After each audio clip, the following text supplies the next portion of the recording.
Welcome to Let's Chat Finance Season 2 by Homebuyers Centre. Here are some snippets from the episode. We're passionate at Stockland about creating places that are more than just where people live. There is also a great opportunity to purchase somewhere with a great lifestyle that provides potential growth opportunity and live there as well. You can actually have it all if you're willing to look at different locations. When you're on a budget, give careful consideration to what's available in the master plan communities when you're looking at block sizes. So a smaller block with a clever design can really help you get into the market. Welcome back to Let's Chat Finance by Homebuyers Centre. I'm your host Tash, and today we're talking about all things location and why it matters. I've got Sommer, Tyler and Scott with me today. Sommer, can you tell us a little bit about yourself? Of course. Thank you for having me. My name is Sommer Liston. I am a development director at Stockland. So at Stockland, we're one of Australia's leading property developers. We've been around for over 70 years, operating nationally. For me, I work in the Victorian business, so I'm a development director of our East community, which is made up of over 8 communities. I lead a team of about 18 people. You know, in Victoria alone, last financial year, we delivered over 3,000 lots. So, yeah, it's a big business down here in Victoria. Wow. Yeah. Amazing. And in the East specifically, it was nearly 1,000 on its own. And we work closely with Homebuyers and ABN. Great to be back, Tash. Thanks for having me. I've been in the industry for over 10 years, a lot of that as a frontline sales consultant working directly with customers. But at the moment, I'm the state sales manager for Victoria for Homebuyers Centre. Amazing. And you're Victoria? And Victoria. Scott, we've got you here from WA. Yeah, thanks for having me, Tash. It's Scott Watson. I'm the state sales manager for Homebuyers Centre in WA. 10 years as well in the industry, both as a consultant with clients and also in management roles. I actually had my first build as a 22-year-old many years ago with Homebuyers Centre, and I've had plenty of experience as a client as well, building and selling homes before I started in the industry. I love that you built first and then you came and got a job at Homebuyers Centre later. Yeah, quite a few years later, but it was a good experience. So Stockland has a lot of master planned communities across Victoria and WA. What makes these communities stand out? We're passionate at Stockland about creating places that are more than just where people live. So it's about creating communities where people can thrive, they can work, they can play and live. And what sets that apart is great thought and planning in the beginning of these communities' life cycles. So we consider all of, from start to finish, the amenities surrounding the schools, the education, the parks. It's more than just the home. Tyler, when customers come to you, which of these features is most important to them?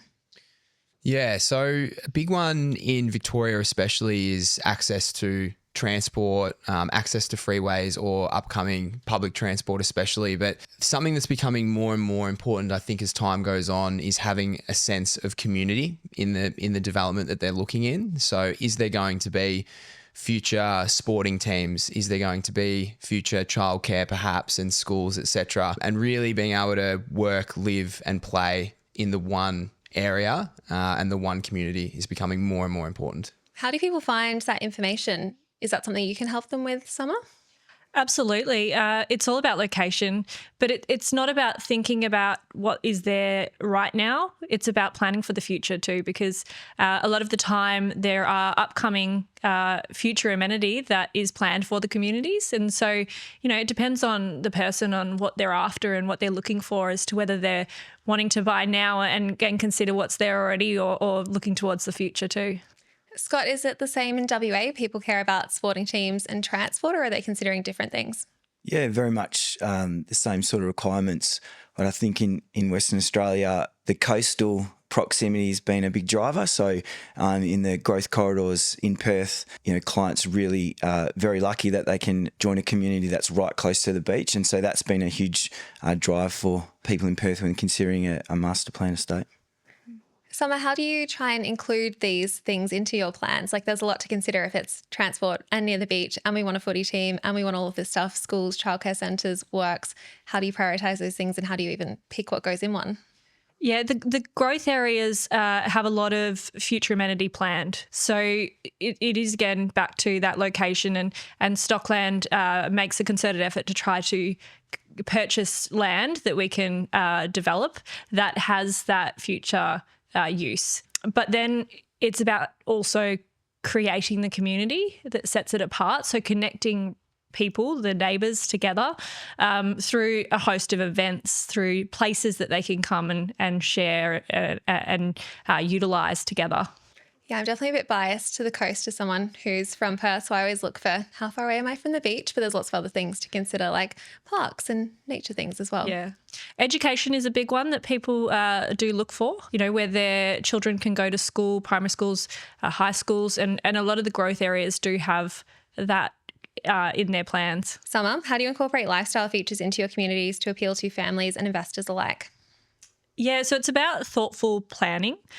So at Stockland, we design every community with livability in mind. So Stockland, we actually complete a livability survey every year. So we send it out to our residents and understand more about them as to what they're enjoying and what we could better improve, which helps us set us apart. What kind of questions are on that survey? Is it like, how long does it take you to get to work? Is that part of livability? I mean, not as pointed to that, but yeah, it does talk about transport. It talks about how much they are connecting with their community.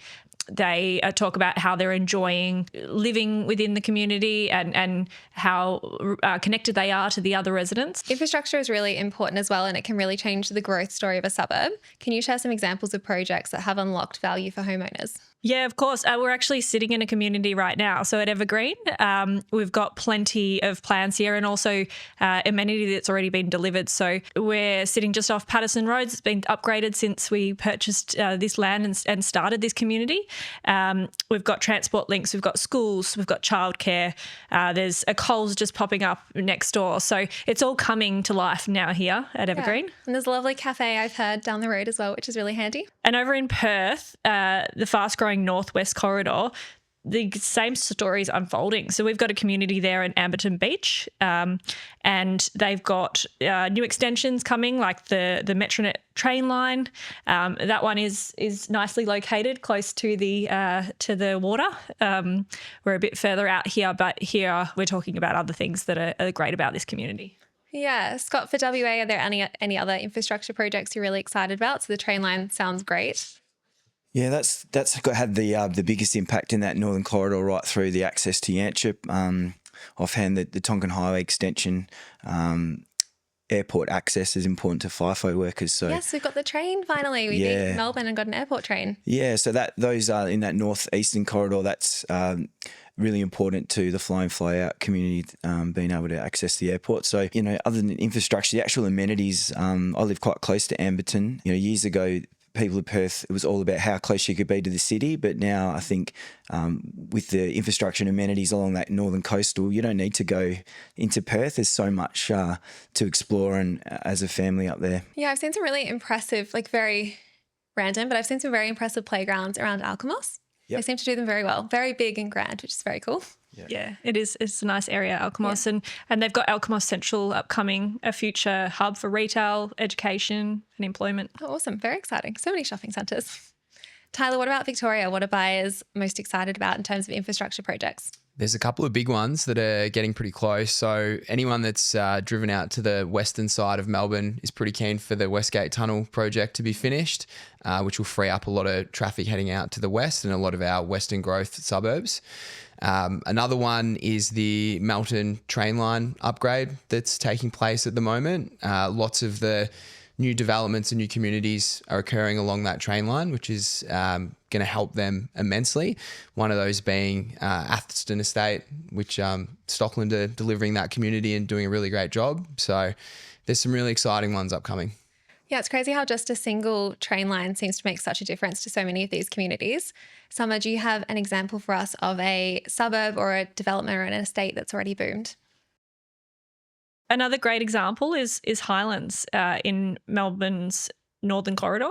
So Highlands has been around for more than 20 years, and that suburb has really boomed over this time. It's a fully established neighbourhood that still attracts a range of buyer types. So first home buyers, upgraders, downsizers, investors. We see a lot of people there referring customers and buying again, which is a really good... Buying again? Yeah, wow. Buying again in the community. It's a really good insight that they really enjoy where they live there and they've created a really strong community. Yeah, that's really exciting. Tyler, what do you see as the next hotspots in Victoria? Yeah, so it really depends on the individual strategy of the person purchasing. However, there are opportunities around population centres that already have quite a lot of infrastructure and amenity in place. Perhaps a corridor like a Werribee, for example, in Victoria. Alternatively, if they're looking for maybe some potential longer term capital growth opportunity, there's newer growth corridors. The southeast has always been a strong performer in Melbourne, and there's a new corridor in Pakenham East where there's a lot of new communities popping up at the moment. One of them is a Stockland community called Averley, where there is the potential for some longer term growth as well. Yeah, Averley's a great choice in the southeast. It's surrounded by some beautiful amenity, and it is very picturesque, that location with the rolling hills in the background, but also very close to already existing shopping centres like Pakenham and Officer, and they're not too far away from Berwick and surrounds. Are there any other WA areas you're really excited about? So WA, it's an interesting one. We're seeing a similar story of that popularity in Perth's northern corridor. Communities like Iliari in Sinagra, they're gaining strong traction because that thoughtful planning, the balance of convenience and lifestyle, it's close to existing amenity already, such as Wanneroo Central, schools and transport. So it's a really great option for purchasers to consider their lifestyle. Yeah, there's hotspots in every corridor in Perth at the moment. I'd say southeast you've got Mundijong, Byford, the northwest coastal, so Amberton, Alkimos, really strong demand out there. For me though, a hotspot I think to look out for is East Wanneroo. So we just had the launch of the Stockland Conversations, which is exciting. I think that'll be its proximity to Perth. It's not right on the coast, but it's only a short drive. But I think there'll be some real strong demand in East Wanneroo for the future. There's a big conversation around rent vesting. So buying where you can afford and where it might be able to grow, and then renting where you want to live. I personally do this. I own property in Perth and Brisbane, and I live and rent in Melbourne. Tyler, what are your thoughts on this? On rent vesting? Yeah, rent vesting provides a great opportunity for people that want to live in a certain location but do really want to get into the market. That being said, there is also a great opportunity to purchase somewhere with a great lifestyle that provides potential growth opportunity and live there as well. So if you have a look at some of the master plan communities that are coming up, you can actually have it all if you're willing to look at different locations. But in summary, rent vesting is a great opportunity to get into the market.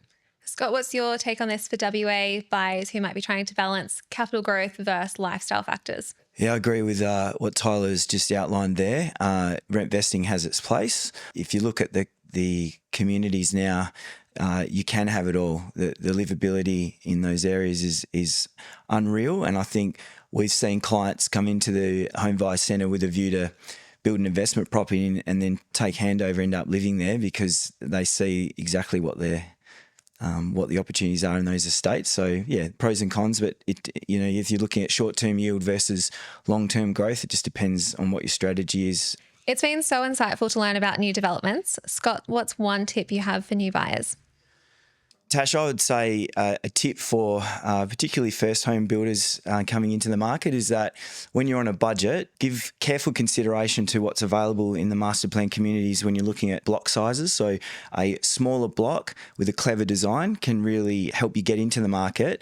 And the example I would use to clients is you may not have a big backyard, but you have a beautiful nature reserve right nearby where you can walk your dog, and just give that consideration as a way to get into the market on a budget. That's a really good tip, and it's also awesome if you're close to those amenities or close to the train station. Yeah. Summer, what's a tip you have from a developer's perspective? It's an interesting point you make, Scott, and we're seeing a lot of preferences change over time, particularly post-COVID, where people realise they don't need that extra space in their home because they're getting so much from their community, and that's really important for us at Stockland and working with builders as to how we can deliver that for the community so that they have more options available to them. But a tip from me is that location is critical. So choosing a developer and a builder that you trust and finding a place where you can see yourself living, whether it be today or for your future. You know, if you're a customer looking to purchase a dog in the future, thinking about the parks that are surrounding. If you've got children that are growing up, where are they going to go to school, where you work and how you can get to work. There's a range of things to consider, but these are critical ones. Some of the new communities feel very far away. What would you say to new buyers who are concerned about the distance? I'd really encourage, as a tip to purchase in general, but particularly with getting over that reservation of maybe distance from the city, is just go for a drive through said developers' previous work and previous communities that they've delivered. So, for example, a Stockland community that's quite far along in its journey is Highlands in Melbourne's north. And if you drive through Highlands, you'll get a real feel for that as a community and a place where you can work, live, play. It might not be 5 kilometres from the city, but you've got everything there that you need to have a great lifestyle and a great living experience. The other thing we're seeing is that a lot of our residents have actually come from the surrounding area. So they don't necessarily need to be travelling to the city. Particularly, for example, here in the southeast, we're finding a lot of our purchasers have grown up in the area. They want to remain in this area. And they're either, a first home buyer able to get into a new community, or an upgrader purchasing a new home and building their dream. Yeah, hybrid and remote work has made it a lot easier to not have to live so close to the city. If you're just commuting in 1 or 2 days a week, or if you're fully remote, then you can have your pick of the location, which is great. Yeah, exactly. And we see a lot of what we call community heroes purchasing at our communities. So those are, the nurses, the doctors, the teachers that live in the area. Yeah, definitely. Thank you so much for joining us, Summer, Tyler and Scott. We've covered so many things like the hotspots, potential hotspots, and why location really matters. Thanks for joining us. Thanks for having us. Up next, we're talking about design choices and how they will boost your lifestyle but also improve your home's value. The information discussed in this podcast is provided for general information purposes only and reflects opinions based on information available at the time of recording. It should not be relied upon as financial, legal, or professional advice. You should make your own inquiries and seek independent advice tailored to your circumstances before making any decisions. Views expressed by third parties are their own and do not necessarily represent those of Stockland. To the maximum extent permitted by law, Stockland accepts no liability for any loss or damage arising from reliance on this content. This information does not consider your personal needs and financial circumstances, and you should consider whether it is appropriate for you. Lender terms and conditions apply and may vary. All financial services provided by Resolve Financial Solutions Pty Ltd, trading as Resolve Finance, ABN 65079545 Australian Credit License Number 385487. The building practitioner is ABN Group Pty Ltd, trading as Homebuyers Centre